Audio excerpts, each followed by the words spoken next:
Tenemos contacto en este momento con el abogado Jesús Coronado, experto justamente en estos temas de seguridad. Él es autor del libro Ciberterrorismo, Ciberdelincuencia y Cooperación Internacional. Es socio del despacho JMJ, a quien le agradecemos mucho que nos acompañe para tratar de entender la dimensión de este grupo de los guacamaya o los guacamayos. Jesús, muchas gracias. Antes que nada, bienvenido, buenas tardes.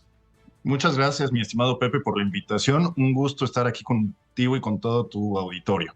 Muchas gracias. Bueno, ya se vio que lo que se logró de vulnerar pues la seguridad nacional a través de entrar a los archivos de la Secretaría de la Defensa Nacional. ¿Cómo es posible que esto se pueda conseguir?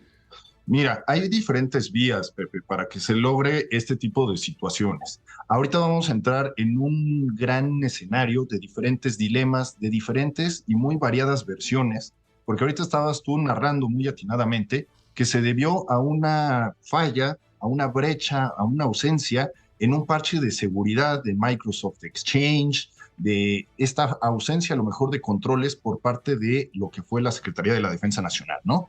Pero también tendremos otras versiones que a lo mejor nos van a decir, no necesariamente fue desde esa óptica, sino que fue tal vez a lo mejor una filtración de información por personal propio de la Sedena o porque tienen alguna filtración a lo mejor desde otra parte de sus servidores ubicados o de la información que no tienen correctamente alojada en algún dispositivo o efectivamente ese dispositivo se vio comprometido y estas personas, estos individuos tuvieron acceso ya sea remota o directamente dentro de esos dispositivos. Vamos a entrar en ese vaivén de versiones en el que seguramente la autoridad en algún punto nos dirá esa ausencia, esa falta ya quedó corregida, no nos volverá a suceder y será un mensaje que posiblemente podemos tomar como verídico o como que es un llamado nada más a intentar aplacar el incendio mediático que se está haciendo en torno a esto, ¿no? Es una especie de control de daños y sobre ello van a hacer declaraciones en ese sentido, pero independientemente de la política, la pregunta va enfocada, Jesús Coronado, va enfocada a la acción, el peligro que puede significar para servidores importantes que grupos con capacidad de pirateo cibernético puedan tener acceso a información ultra confidencial, ultra sensible y, ¿qué te digo?, delicada y por demás secreta. Yo me pregunto, ¿cómo es que se pueden hackear o robar los contenidos de 6 terabytes? Te hago la pregunta con esa intención porque pues, estamos hablando de millones de fotografías, de muchas películas, 1500 películas en alta definición. Es decir, estamos hablando de un cúmulo de información, pues si no infinito, casi. Casi, ¿no? No, y además información que tú muy bien mencionabas y que catalogabas como información sensible, información delicada, información que compromete una situación o un concepto muy importante como es la seguridad nacional. Si nosotros, cualquiera de los aquí presentes, tú, yo, cualquiera que nos esté escuchando o viendo, corre ese riesgo porque tenemos una dependencia en el uso de la tecnología y manejamos mucho esta información, que para nosotros a lo mejor en lo individual es delicada. Imaginemos la naturaleza de esta información, de estos 6 terabytes que tú anunciabas, que están ahora a disposición de no sabemos qué individuos. Y esto sucede mucho por una cuestión muy simple, Pepe, que es una falta de higiene digital, una falta de controles y una falta de ver a la ciberseguridad como un tema prioritario, necesario e indispensable en la actualidad. Y lo vemos desde, no ahorita, en la mañanera que lo escuchamos al presidente, lo vemos desde que entró en posesión esta administración, en el que vimos una ausencia de una estrategia de seguridad nacional completa, y ya no digamos desde el aspecto de la ciberseguridad, es inexistente desde el año 2018. Tenemos también una inexistente estrategia digital nacional, porque el año pasado, 2021, recién nos dieron a conocer la Presidencia de la República la Estrategia Digital Nacional. Y más que una estrategia, era una carta de buenas intenciones. Era una carta a Santa Claus, dirían algunos. No era un acta, un documento que me trazara los lineamientos de cuál iba a ser justamente los pasos a seguir por parte de la administración en este tipo de campos. No es una sorpresa, no es una sorpresa lo que ocurre ahora en Sedena para algunos de nosotros, porque mira, es un incidente que desafortunadamente ahora le ocurrió a Sedena, pero lo vemos que ya le ha ocurrido a Pemex, a la Secretaría de Economía, al Servicio de Administración Tributaria, al ISSSTE, a una gran cantidad de organismos, entes gubernamentales que también han padecido esta situación que hemos sufrido muchos de los que estamos relacionados con estos temas, en el que nos han dicho, por ejemplo, es que este no es un tema prioritario. Ahora yo escuchaba a uno de los senadores, digo el pecado, no el pecador, que anunciaba literalmente por la mañana, que decía, esto es un tema a legislar urgente. Entonces yo digo, bueno, ya me cambiaron el término de no es prioritario porque es urgente. Entonces, será justamente esta situación, Pepe, por esas faltas literalmente que tiene la administración en dar seguimiento a este tipo de cuestiones. No podemos dejarlo. Es gravísimo, Jesús, es gravísimo. Primero porque se trata de la institución que garantiza la soberanía nacional, que resguarda la seguridad nacional, me refiero al ejército mexicano.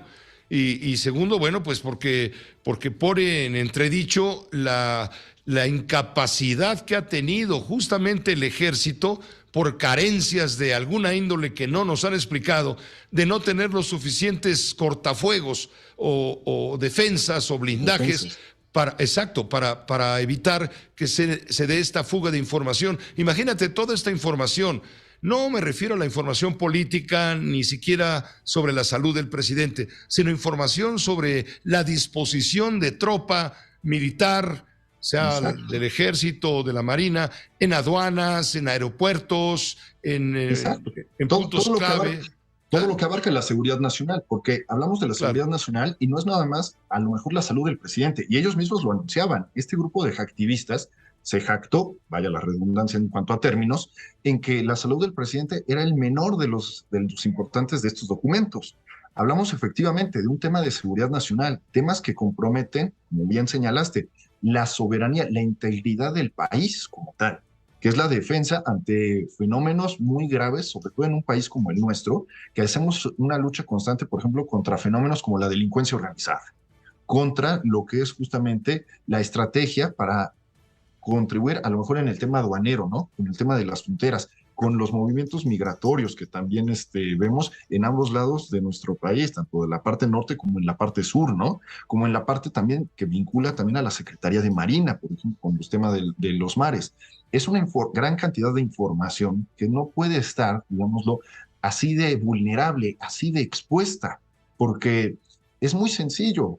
Si no tenemos esa cultura digital, esos controles, y vamos a irnos guiando por principios de austeridad y decir, no, esto no nos va a pasar, pero ya que nos pasa, efectivamente prendemos la alarma y decimos, no, es que esto es un tema prioritario, como yo te anunciaba, y llevamos años peleando, los pocos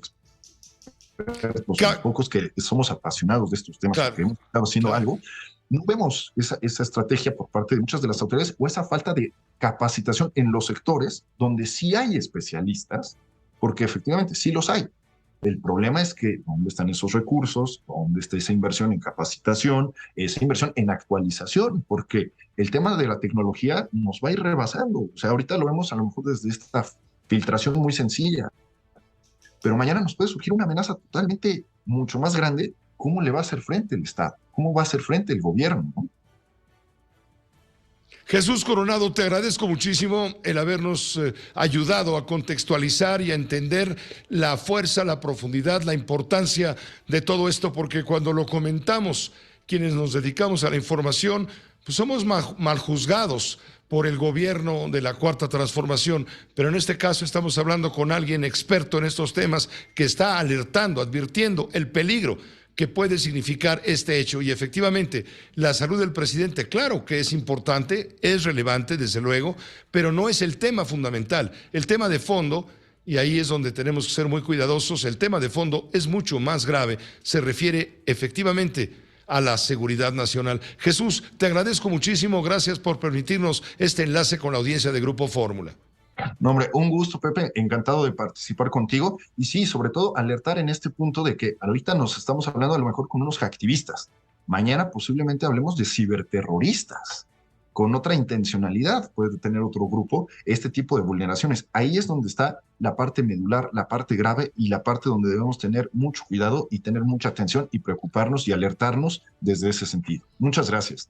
A ti, muchas gracias, abogado. Jesús Coronado, experto en estos temas de ciberseguridad, autor del libro Ciberterrorismo, Ciberdelincuencia y Cooperación Internacional, socio del despacho JMJ, ya le dio la dimensión que necesitábamos entender hasta qué punto es relevante respecto a lo sucedido.